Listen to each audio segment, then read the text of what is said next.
Hello, everyone. Today we'll be going over common factoring and factoring by group. So first of all, what is common factoring? What is factoring in general?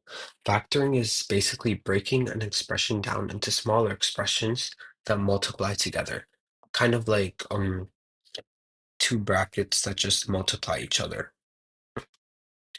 So the first method of factoring is common factoring. So first the steps are finding the biggest number and variable that all terms share. Next, you divide each term by the biggest number or variable that each term share. And then lastly, you put the remaining expressions in brackets. So we also have a little rule for variables. So basically for let's say in an expression, we have x to the power of 4 and x to the power of 2. So here, the greatest common factor would be x squared. Well, you have to take the smallest exponent shared. So the smallest exponent shared is x squared. So you'd basically factor x squared out, leaving x squared, turning this into x and turning this into x squared.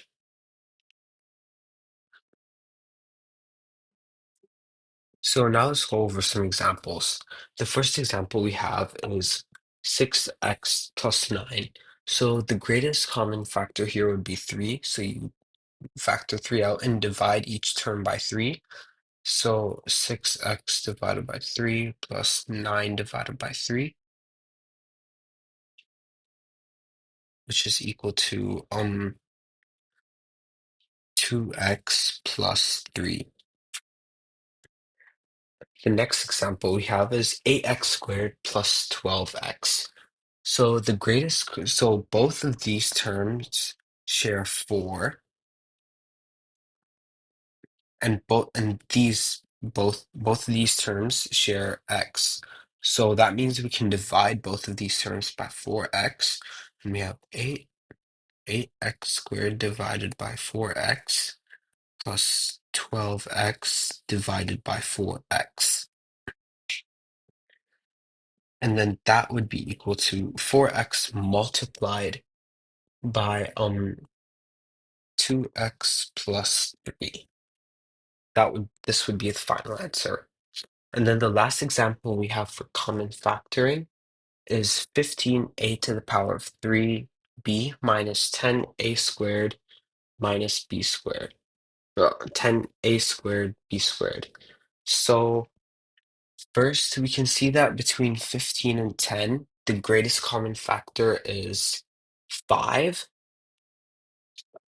Between a cubed and a squared, the greatest common factor is the lowest exponent that we can factor out is a squared, and between b and b squared, the lowest exponent we can factor out is just b to the power of 1, so just b. So that means the greatest common factor is 5a squared times b, and then you would do 15a cubed to b divided by a squared times b minus 10 a squared b squared divided by 5 a squared times b. And then this would equal to 5 a squared b a squared times b times 3a minus 2b. So then this would be the final answer after you factor everything out. So the next factoring method we have is factoring by grouping. So the steps for factoring by grouping is that first you split the second term into two different terms. So let's say you have a quadratic like x squared plus x plus like 4. You'd have to split this into two different terms. And the second step is you group the first two terms and the last two terms together, and then you factor each of the groups, and then you factor out the common brackets because after factoring out each of the groups, the brackets should be the same. So now let's go over some examples.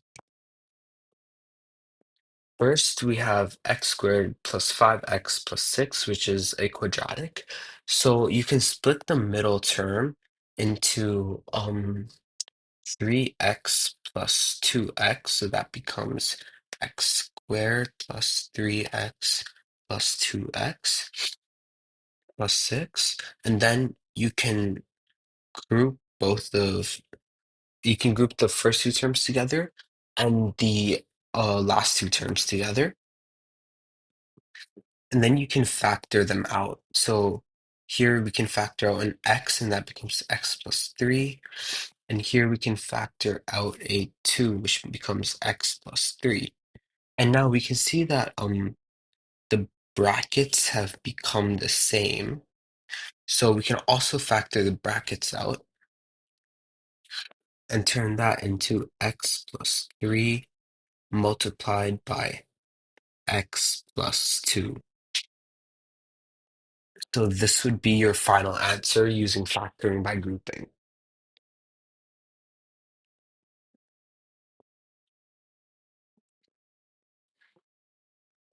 So the next example we have is 3x squared minus x minus 10. So first we need to be able to split the second term up so that it can be grouped. So we can do that by turning x into negative 6x plus 5x minus 10. Then you can group the first two terms and the last two terms. And then you factor out the greatest common factor. So for the first bracket, it would be 3x, giving us x minus 2. And for the second bracket, you would just factor out a 2, giving us you would factor out a 5 actually. Factor out a 5, giving you x minus 2. Then you can see the brackets are the same. So you factor out x minus 2, giving you 3x plus 5. So this would be your final answer.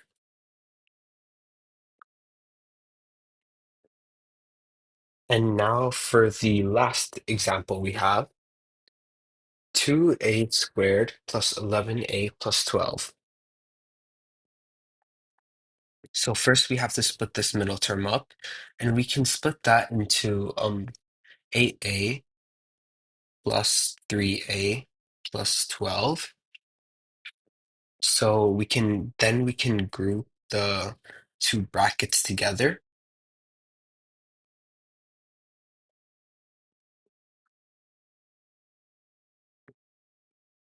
and then we can factor out both of the brackets.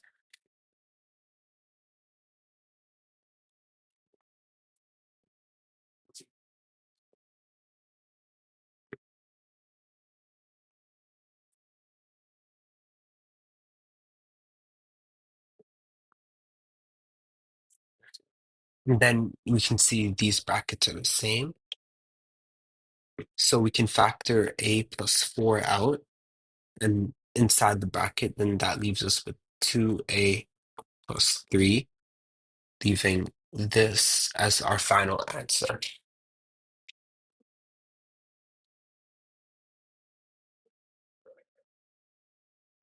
So a way that you can also check your answers is you can basically expand these brackets out as well. You can expand them to make sure you get the same thing.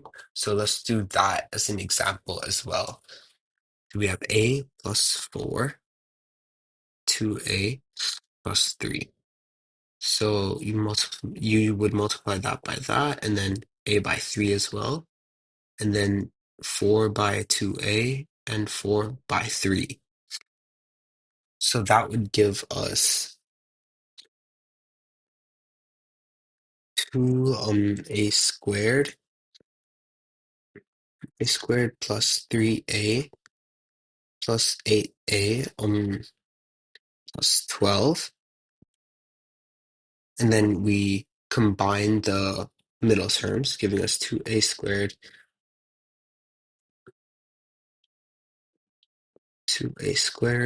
plus 11a plus 12. And we can see this is the same as what we have here, meaning that our answer is correct. And one last note, you guys should always watch out for sign mistakes. So if you're factoring out a negative number, you have to make sure that inside the bracket, you accordingly change the sign. So let's say you have negative 4x plus 2. So, and you want to factor out a negative 2. So then you do negative 4x divided by negative 2 plus 2 divided by negative 2. And that would leave you with negative 2x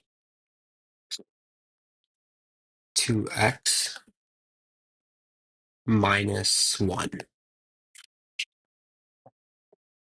Sign mistakes are very common when factoring, so always make sure when you're factoring out, you divide by the right sign and change your sign accordingly.